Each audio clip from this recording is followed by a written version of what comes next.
first thing I would like to do is to orient you to what you have in front of you. The first thing you have is the schedule, so that you will know in hard copy, you will know what school will be presenting next after you see a particular school. So that's your first item. Then you have a single page copy of last year's test scores for our elementary schools, middle schools, and high schools, so that you could be able to look at that as they talk about this year's scores. And then the large document that you have is a copy of each school's presentation that they will bring to you tonight. Yours is in color, mine and Mr. Brown's are in black and white because we were conserving there. So unless you have further questions, I would like for you to remember that on a hard copy in front of you, you have a district and 2015 and 2016. It's a black and white copy. And you have a 2015 line on the left hand and a 2016 line on the right hand. And at the bottom, you see my handwriting where it says accountability, and there's a strike through that. So that's what I want you to know that is gone. You will never see that again. The accountability tab has been taken off the school report card. So that information there, that's the last time that you will see this, because we're moving into a completely new system from this point on. At our next meeting, we will go into that. All of the scores that you will see tonight, including those on the single hard copies, are assessment scores only. So it's not an accountability score, it's an assessment score. The scores from the district that you received earlier this week from Mr. Brown, they have only the proficient and distinguished students together. That's the score that you have, because that's where we need to be. We only put the proficient and distinguished scores combined on those. So on this from this point on, we will only look at assessment scores, and that's the only tab that you will see on the school report card. So the schools are going to present their information to you as they wanted to. I don't want to tell them how to do that. We gave them a frame. They looked at what happened last year when they presented, or their predecessor presented. They're going to tell you the scores in each content area, and then they're going to tell you the why they did well, why maybe they didn't do so well, or any other information that they wish to share. And then they're on to the next steps, or how are they going to achieve proficiency with all students in their building. Some schools have chosen to use the apprentice score with their data. So if you see something that I gave you and there is a point or two difference in that particular thing, that school chose to use apprentice. I only gave you proficient and distinguished. So that would be the discrepancy if you see anything like that. Other than that, next month we will dive into the new accountability system, and the district will share our data with you as well as our preschool and the academy at Horizons, because we're all district programs. So we will present together at December meeting. So do you have any further questions until we start with our schools? I would just like to remind the board and everybody else is that this is a different system than what you've been used to in the past.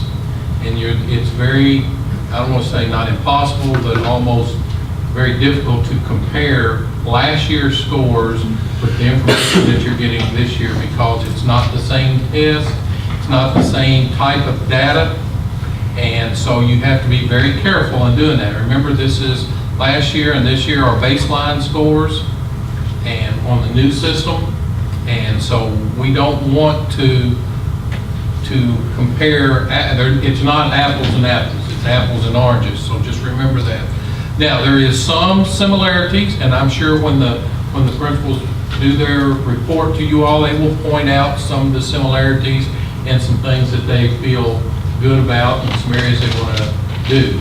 And also remember that we have new principals in most of our buildings have new principals, and just remember where they were last year and where we are this year. So with that, Ms. Brown, we'll go Bloomfield?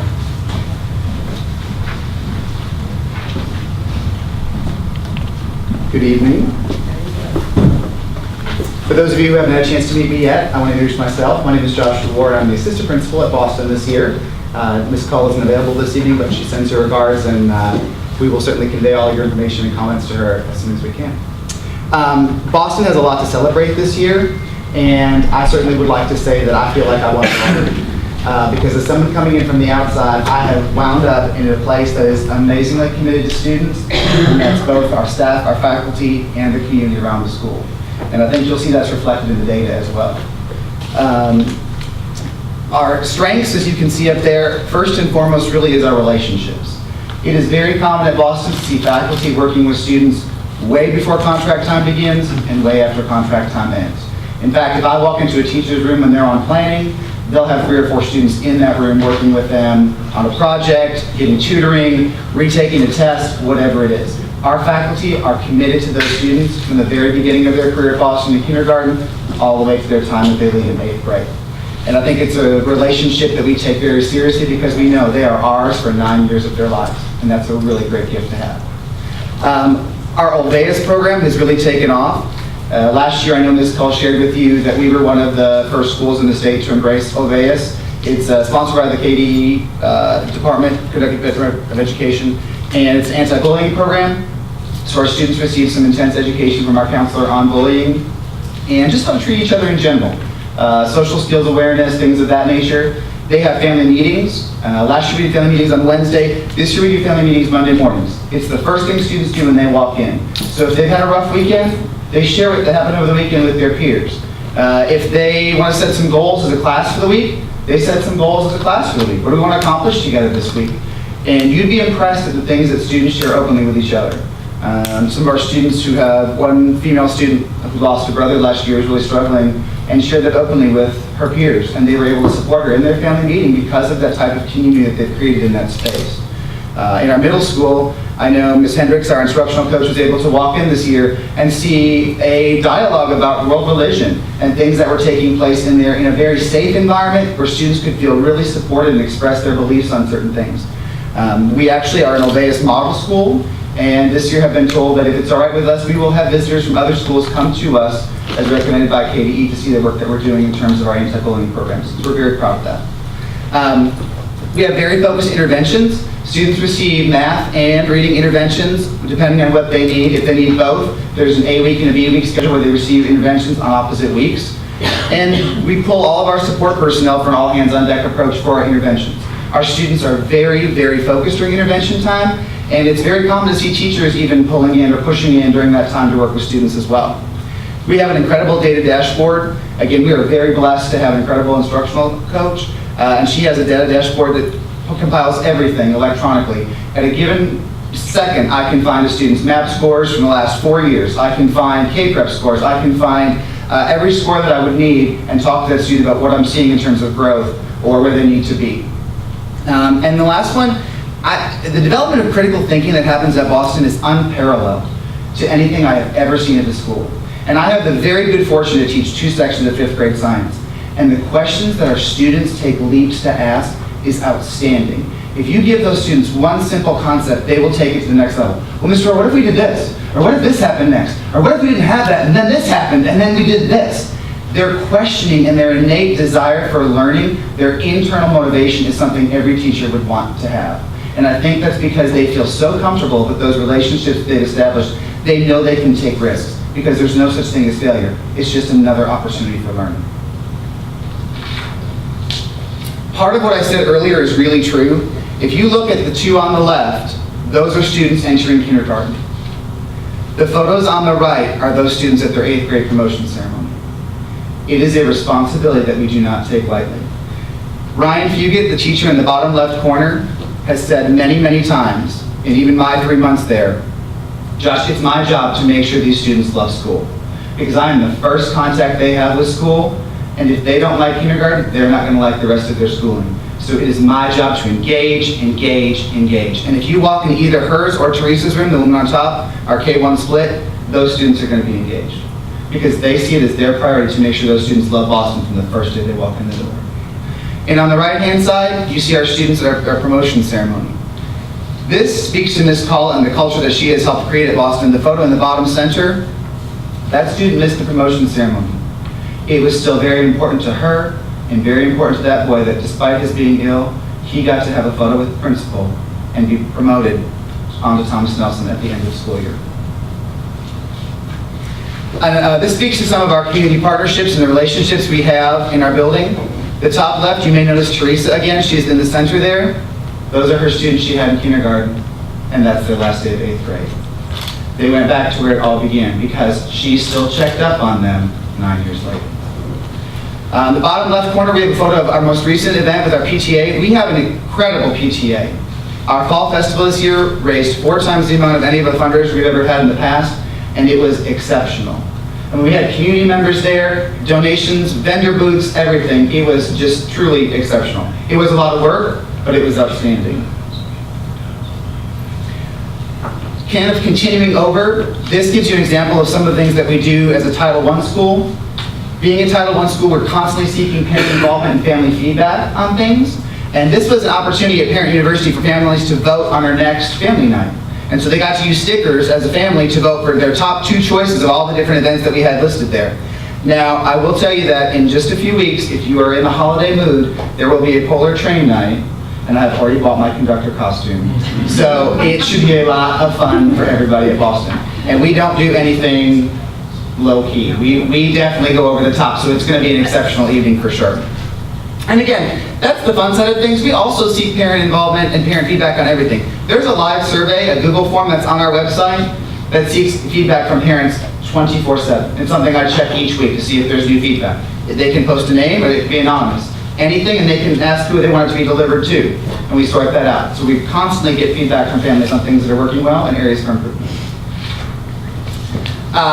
This is something that I can't capture in words, but that's our students last Friday at an assembly.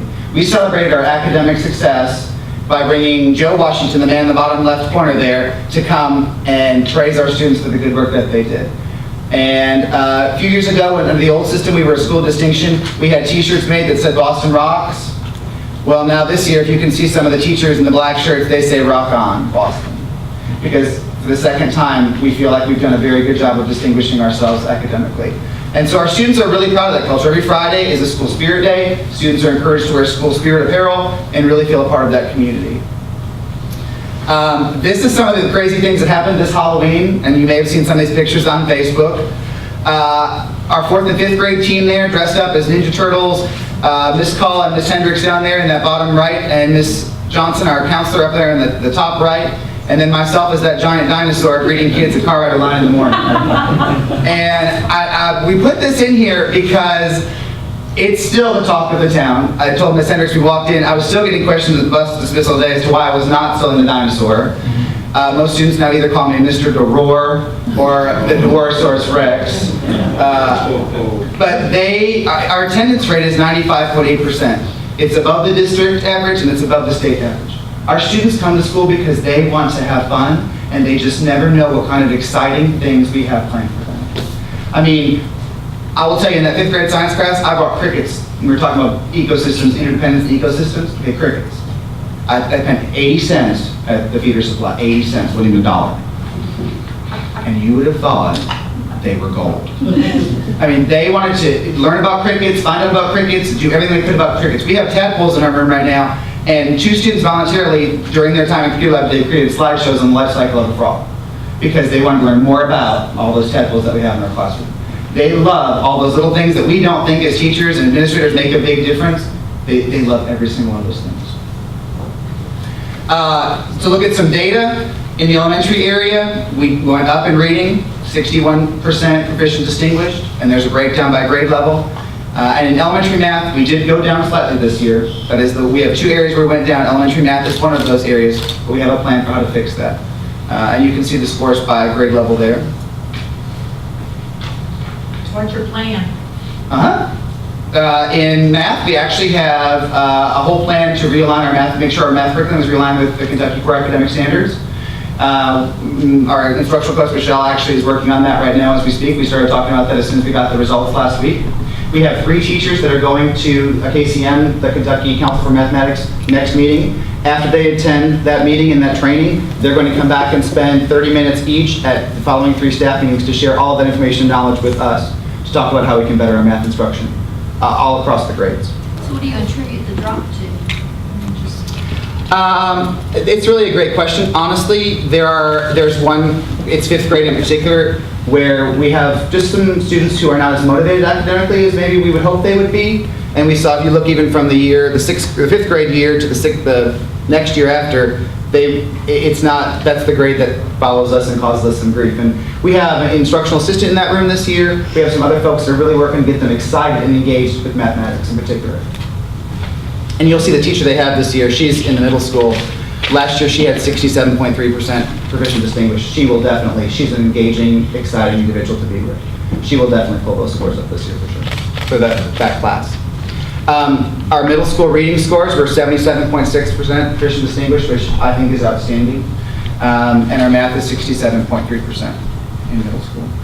Again, compared to both last year and to this year, we've grown tremendously in both of those areas. Our social studies were at 82.8% proficient distinguished. Ms. Maldini, who just retired last year, was an exceptional social studies teacher and really should be given a lot of credit for working with that in terms of our 5th grade students. Our writing increased in elementary, going from 29.4% to 57.1% proficient distinguished. And a huge part of that is look at the language mechanics scores. They're, again, outstanding. Our students know how to use grammatical concepts accurately. And again, walking into the first time in 5th grade, I'll have students, they'll say, oh, well, this is personification. Yeah, Mr. Core, we know. That's where you give, like an inanimate object, like people like characteristics. Like, Oh, you're right. Okay, I thought I had a whole lesson planned. I'm glad we're all caught up now. Our students are exceptionally gifted in that area as well. Social studies in middle school, 79%. Writing in middle school, we saw a big decline this year. And we have a plan for that as well. We actually are using entire school-wide graphic organizers. We have on-demand live scoring plan for writing in both middle school and 5th grade this year. And with me there as well, even in writing, for example, in 5th grade, they will have free research papers to write in science this year because writing will be a part of every content area. And 4th and 5th, that's a universal. The 4 folks that teach 4th and 5th have decided there will be research projects minimum 3. Whether you teach social studies, whether you teach science, whatever it is, there will be research to be done and written about in all of those core content areas this year to make sure we make up for that happened in middle school last year. And our language mechanics scores, again, 71%. We've been very sad as language mechanics will not be tested this year because we're very proud of those students, so they'll have to shine in their writing instead. And our gap and growth scores, as you can see, a huge part of that knowing every student, focusing our interventions, making sure that math is taught in all grade levels, with the exception of 2 classrooms in the morning, and really naming and claiming kids led us to see a huge increase in both gap and then an increase in growth as well this year. And I feel like that's, again, knowing and naming and claiming our kids. And then our middle school gap and growth, again, 45% to 77%, and growth 64 to 76%. Yeah. So before we go any further off the scores, I want to make sure that as I'm kind of looking at them, the numbers that we're seeing here, for instance, the 80.4 for 2017 gap, is that a percentage or is that a raw score? No, it's actually a percentage. It is a percentage, okay. So then... And trust me, when Ms. Call worked on the slideshow first and shared it with me digitally, and I thought there had been a mistake as well. You were asking the same question. Because I said, that, really? And so we actually both went back to the school report card data to verify. And even emailed Ms. Brown because we both still thought somehow we were missing something, that it couldn't be that good, and it truly is. So then on each of these slides in your slide deck here, the number, for instance, I'm looking at the very first of them, which is the achievement for elementary, 2017 reading a 61.0, that's a 61% of the elementary students scored Proficient distinguished. Proficient distinguished, okay. Okay, so then that kind of leads me to another question. This may be a Ms. Brown question, and it may be at next month's meeting that become more educated on it. As I looked, all of these percentages have essentially gone up for Boston Elementary School, but I'll call it the raw score number on this summary sheet that we got at the beginning shows a drop. And the mathematician in me is looking at that going, is it is the raw score on the summary sheet right? Is there something else in the mathematical formula that I'm not taking into account in my head? Is my question making sense? Yes, and I talked about that at the beginning. Some of the schools use apprentice, and they will get some points for that. So that's why there is a 2 or 3, 4 point difference in some of them. Okay. Because some of the schools did an overall score and added apprentice. The ones that you have were the proficient and distinguished. And I will go further into detail and look at that Okay. question, and if there is more clarification that's needed, I can do that at the next meeting. But they did have, when we looked at it, in his notes at the bottom of his slide, he added those, which I don't think you all have. Right. But there were some students who were misidentified to their building, and so we had to pull those out. right. And so it made some of the numbers skewed. When they reached out and said, is this really, and exactly what Dr. Dwyer said, is exactly what they did, is this really this good? And it is really that good, but we did find a few students who were in the wrong place. Gotcha. And so we had to go, they went back and fixed that, I did not fix that. Okay, on this, you did Right, not do right. that. Okay, well, and I appreciate that, because I was sitting here and I just did the quick cursory look at these at the beginning, just kind of get a high-level view. And now as we're starting to dig down into these numbers, I kept looking at this one going, something's not right here. And, Well, yeah. and to put it in perspective, Yeah. our middle school population versus the Bloomfield Middle School population, I have 42 eighth graders. Yeah, So Yeah. literally, when Ms. Call looks at the eighth grade list and went, oh wait, this kid came in March and this kid came in April, why are they in our data? If you pull 2 kids out of 42, oh, you're talking about skewing the numbers big time. it makes a big difference It does. versus if you have 300 in your 7th grade population, Yep. 1 or 2 kid reduction is, 100th of a And point. that's one of the challenges that any small school has, is whenever you have small data set, 1, 2, a half a dozen can make huge swings in numbers. So, One shot makes a big difference Yeah. at Yeah. Boston. The other thing is, they have to be in residence for 100 days. right. So we've got that also to deal with. Which, like you were just saying there, the student that immediately that they saw and said, wait a minute, came in March, hasn't even been here 50 days. And she was able to, we worked with that. Okay, okay, appreciate it. Great question, no, great question.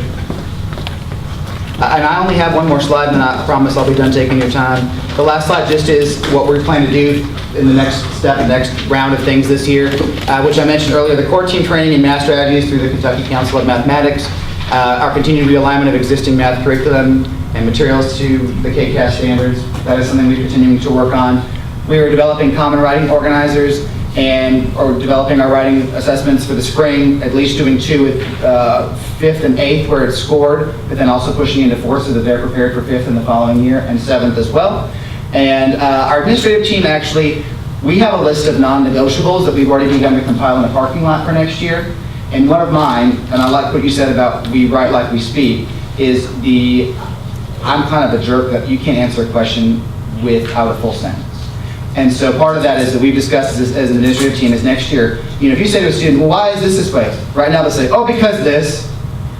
It is this way because ... And using those sentence frames, those sentence starters, things like that to make sure that even how we speak, even if they know the answer and can articulate it well, it doesn't start with because. Or, it has to have that punch so that we write in an eloquent way so we can present our ideas to both administrators, the grading the test, but also just the public when we get to be adults and function in society. So, thank you so much for your time. What level were you teacher of the year at? Second. At middle, secondary, is that what? No, I taught second grade in Okay. primary. Oh, but so you were elementary teacher of the year, was that just last year? 2016.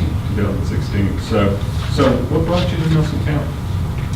I had the good fortune to know Dr. John Casper, who brought me down here one day for a visit, and definitely fell in love with the folks here. I'm from Wisconsin. I moved here about 10 years ago, and I'm from a small town, and I worked and taught in JCPS, but really wanted to be a part of this. Miss Williams and I corresponded all over the summer, and she also continued to cultivate my passion in being a part of this. And then after I met Miss Call and the staff at Boston, honestly, it's, you believe in love at first sight. That's what happened educationally. So I feel very, very fortunate to be here. Are you a Badger? I am, yes. Sorry. And I bought tickets before that semifinal game that year, knowing that we were going to go undefeated and win. Well, now I'm a Yellow Jacket before anything else, so. Okay. The good news is Okay, that I'm not okay. happy. Yeah, You're okay, you warmer saved now yourself than you there. were up there too. Yeah, you That's right, saved yourself. exactly. Thank you very much. Thank you. You're doing a great job.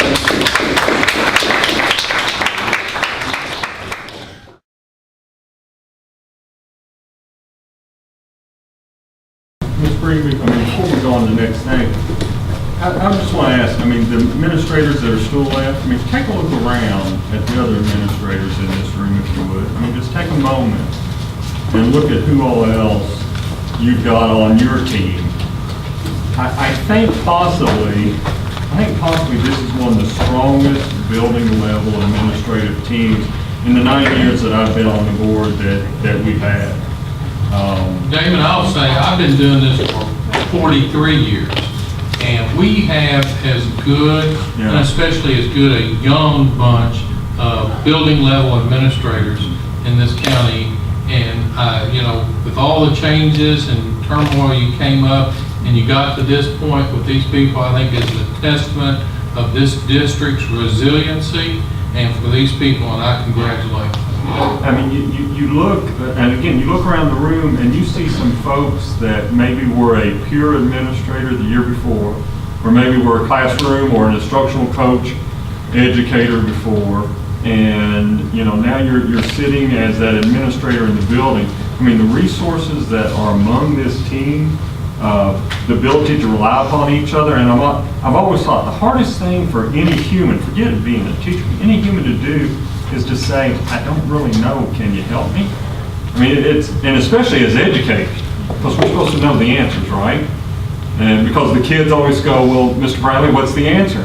And whenever they were in your classroom, but now we've got these administrators sitting in this room that are willing to look at each other and go, I don't really know what the answer is, can you help me? And it's very refreshing to see that. And also, while everybody doing a great job, I have to point out too, Ms. Drury and Ms. Hanloser, both of you all walked into a hornet's nest, I'll just put it simply like that. And the culture change just in the 3.5 months, 4 months of instruction, plus the time that you all spent, before classes start, that's tremendous. And while maybe the test scores aren't where, the assessment scores aren't where you want them, those are going to come. It's going to come for New Haven as well. It's going to come for any of the schools that you just don't, Mr. Morrison, it's going to come for Bloomfield. I know you're not happy either. But there were challenges that, you walked into and that you grabbed hold of as well. So it's very heartening to see such a strong, like you said, one of the strongest group of administrative team across the district. And I get to see a lot of districts in central Kentucky, and I think we've got one of the best ones. And I hope all of you all, because as a board member, and I know all of us can say this, each presentation there was something that stood out. And I know you all collaborate together, and I'm glad you all see that other schools, what you found important on one school, you're taking it to your school. Or you're seeing, or at least this group, to me, you all don't mind sharing. We've had some that really didn't like to share. And this group is different because you all don't mind to share. Just like Tanya, I heard you say Wes helped you, and other elementaries, you help each other, and that's the way it should be.